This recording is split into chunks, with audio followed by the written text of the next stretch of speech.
mau sharing sebuah kisah nih tentang dua orang laki-laki Bani Israel. Satu ahli surga, satu ahli neraka.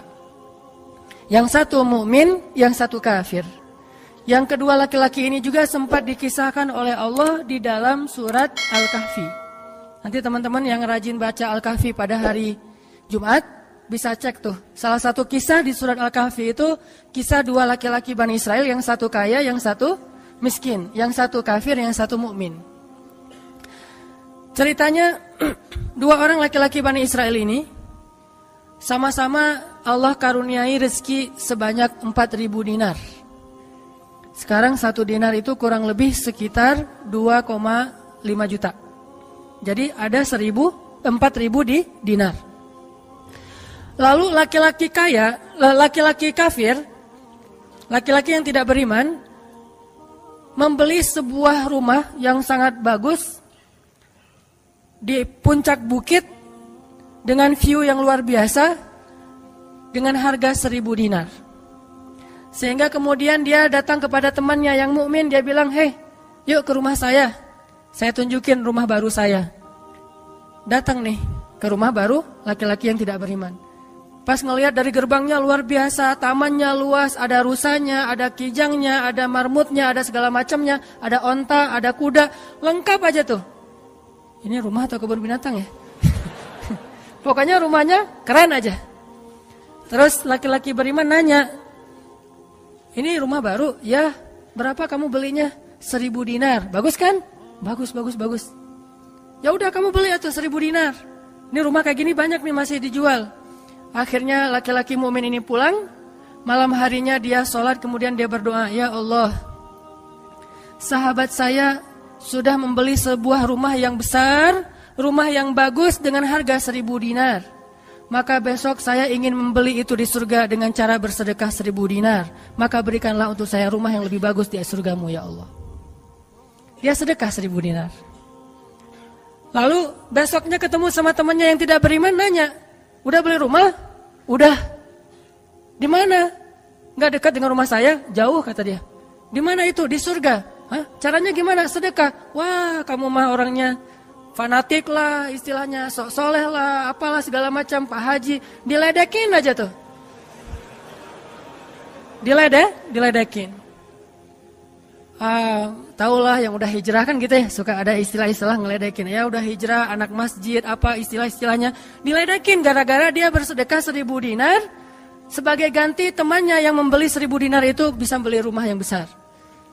Diledekin terus. Setelah berlalu sekian lama, kemudian laki-laki yang pertama ini yang tadi tidak beriman nikah. Istrinya tuh cantiknya luar biasa. Usianya ABG. Cantik. Setelah selesai dia lamar, nikah, pas hari pernikahan ngundang temannya yang beriman. Datang ya ke acara pernikahan saya. Acaranya tuh weddingnya itu ada IO-nya, IO terkenal, paling terkenal di situ. IO Bani Israel. Paling. Jadi wedding bukan IO ya, wedding organizer-nya Bani Israel. Kan orang Bani Israel mah orang Yahudi ini kalau bikin acara tuh luar biasa ya. Kayak mereka bikin Tomorrowland segala macam kan.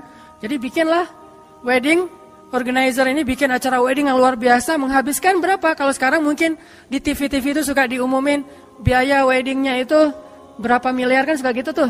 Nah dia ngumumin.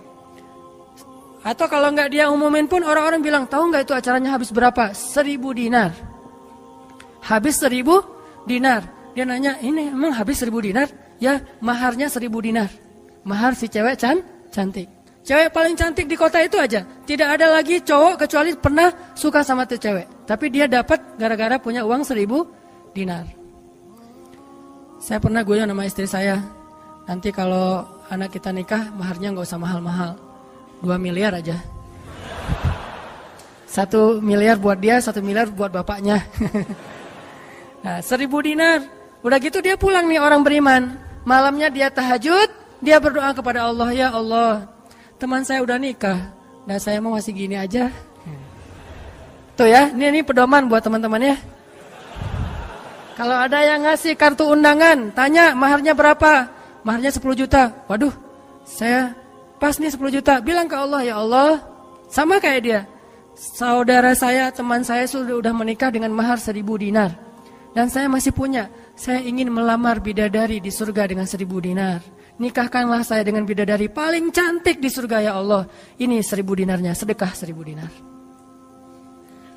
Temannya punya anak, tanya pas lagi reuni SMP gitu ya. Lagi reunian tanya, kok masih sendiri aja? Enggak sendiri, cuma gak dibawa.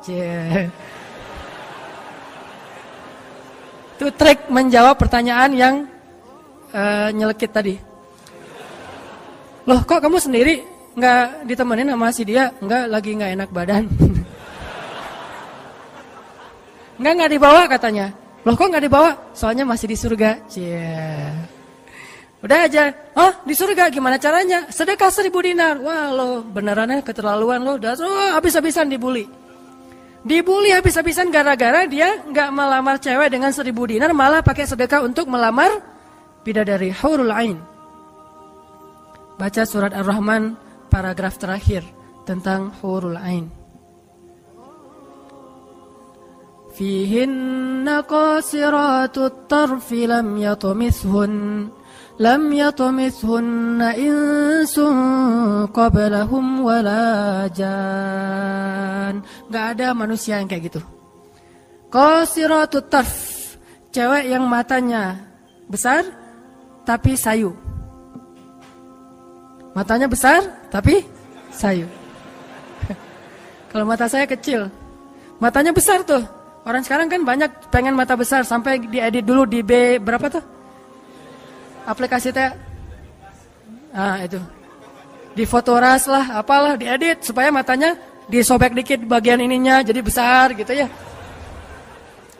Dikasih eyeshadow, dikasih segala macam supaya matanya besar. Kenapa? Mata besar itu simbol dari kecantikan. Makanya bidadari itu bahasa Arabnya hurul ain, yang matanya besar.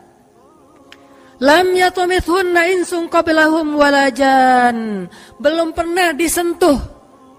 Disentuh doang loh ya, bukan yang lain. Cuma disentuh aja, belum pernah oleh manusia dan jin.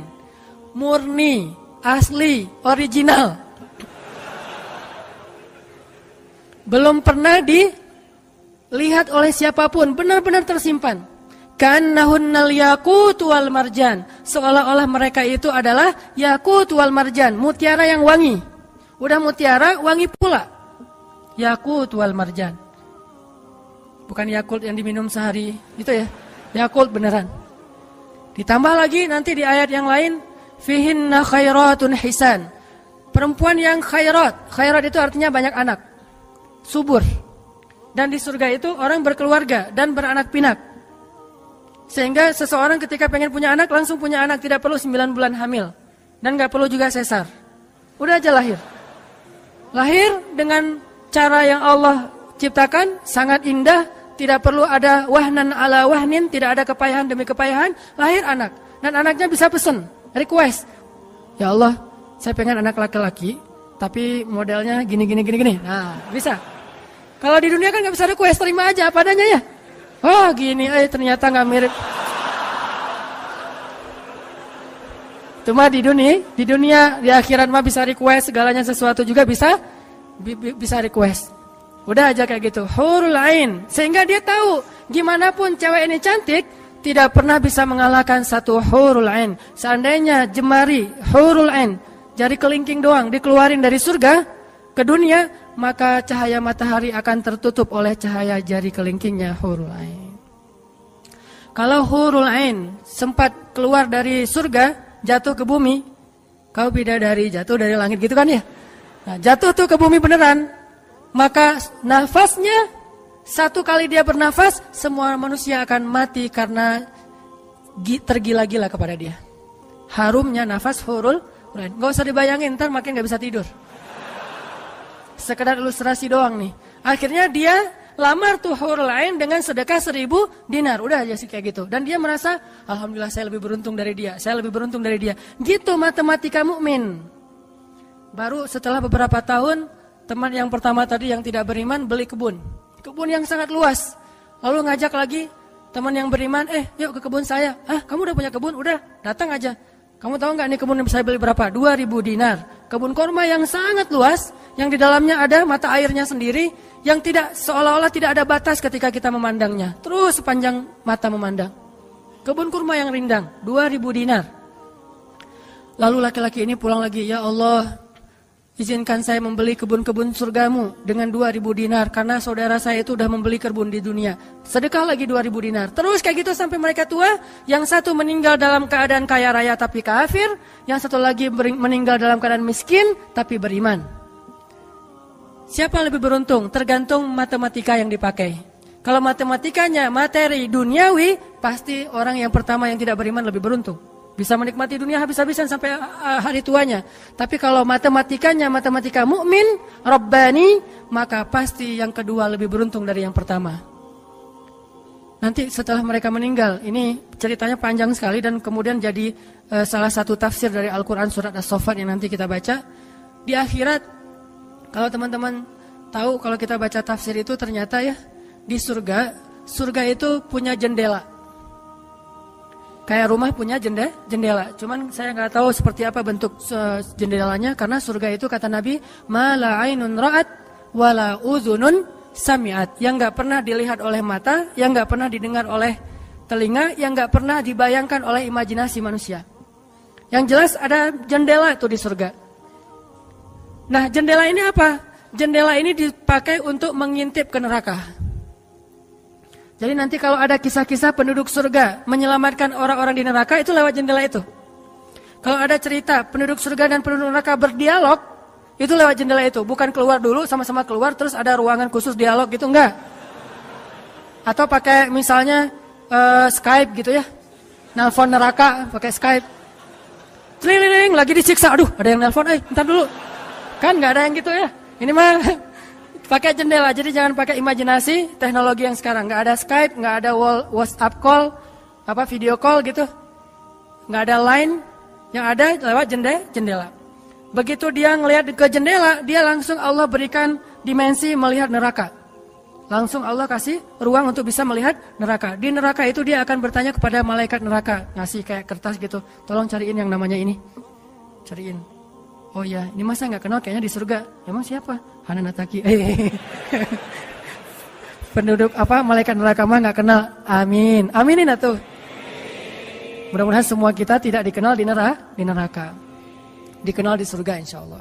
Kalau ini mah nggak boleh heureuy. Ini serius nih mah. Udah aja ngasih nama gitu ya ke malaikat penjaga neraka. Kenal nama ini nggak? Oh, ntar dulu nanya ke yang lain. Kenal nama ini nggak? Wah, ada tuh yang di pojok sana tuh lagi dihabis-habisin sama malaikat. Udah malaikat yang itu bawain sini gitu. Pas dibawain ternyata itu adalah laki-laki tadi yang di dunia saling bersaing dalam memperkaya diri. Satu memperkaya diri di dunia ya, satu lagi memperkaya diri di akhirat. Bro, gimana nasib lo sekarang? Waduh, saya sekarang disiksa segala macam, dia ngaku kesalahannya. Lah kamu gimana? Dulu kamu katanya beli rumah di surga, terus nikah di surga, terus beli kebun di surga, udah dapat. Wah, bukan dapat lagi. Ternyata 1.000 dinar itu bukan satu istana loh bro. 1 dinar itu sekian ribu istana. Sekarang saya 1.000 dinar, bayangin aja. Hah gitu, makin sakit kan ya. Makin nelangsa, makin stres. Udah di neraka stres pula, stroke lagi, kena kejang-kejang gitu. Enggak di neraka kejang-kejang aja enggak enak, stroke enggak enak, apalagi udah stroke-nya di neraka kan lebih enggak enak tuh. Orang kena penyakit jantung di dunia enggak enak, ini penyakit jantungnya di neraka lebih enggak enak lagi. Ini mah imajinasi saya. Sesuai dengan di Al-Qur'an surat As-Saffat, dialog antara penduduk surga dan penduduk neraka. Inilah teman-teman matematika untuk mengukur siapa lebih beruntung. Sehingga kita tidak perlu bertanya, kenapa? Why? Saya udah hijrah kok makin susah hidup saya. Dunia itu, akhirat enggak. Kalau kita mengukur amal kita hanya dengan dunia, kita bakal sering kecewa karena Allah tidak menilai dunia ini bahkan lebih ringan daripada 11 sayap nyamuk. Seandainya kata Nabi dunia ini di mata Allah ada harganya, pasti Allah enggak mau ngasih dunia kepada orang yang tidak beriman, enggak mau. Berhubung dunia ini tidak ada nilainya, Allah kasihlah kepada orang yang tidak beriman. Sedangkan yang bernilai, Allah simpan untuk orang yang beriman dan sabar. Pakai kacamata Rabbani, cara pandang Allah Subhanahu wa taala. Sehingga ketika kita hijrah, kita minta tolong kepada Allah urusan dunia, tetapi kita yakin kalau kita istiqomah, ikhlas, maka di akhirat wa ma indallahi khair. Itu harus jadi mantra yang kita ulang-ulang tuh. Kalau teman-teman lagi cemburu dengan dunia seseorang, bilang wa ma indallahi khair. Apa yang ada di sisi Allah lebih baik. Udah enggak jadi cemburu tuh. Saya pakai itu sebagai terapi buat diri saya sendiri. Kalau saya lagi ada rasa kayak kepengen apa yang orang punya, ada rasa iri, ada rasa cemburu, ada rasa kayak merasa orang lain lebih beruntung dari kita, saya selalu pakai mantra wa ma indallahi khair, wa ma indallahi khair, wa ma indallahi khair. Sehingga hilanglah rasa cemburu itu. Apa yang ada di sisi Allah lebih baik, apa yang ada di sisi Allah lebih baik, apa yang ada di sisi Allah lebih walal akhiratu khairul laka minal ula wal akhiratu khairu wa abqa. Akhirat lebih baik bagimu dan daripada dunia. Akhirat lebih baik dan lebih kekal. Itu aja yang kita ulang-ulang mantranya. Wa ma indallahi khair. Udah aja senyum. Kita yang istiqomah gini-gini aja, orang lain yang tidak istiqomah yang sudah melenceng jadi gitu. Ya udah, apa yang di sisi Allah lebih baik. Ada yang gara-gara misalnya dukun bertindak jadi nikah. Kita bertindak sendiri enggak nikah-nikah misalnya ya. Ya udah aja, wa ma indallahi khair. Dan apa yang ada di sisi Allah itu bukan hanya akhirat tetapi juga dunia. Cuman Allah tidak memberikannya dalam waktu yang segera kepada mukmin karena Allah ingin melihat dulu ketabahan, kesabaran dan keistiqomahan kita. Matematika itu coba kita pakai dalam hidup.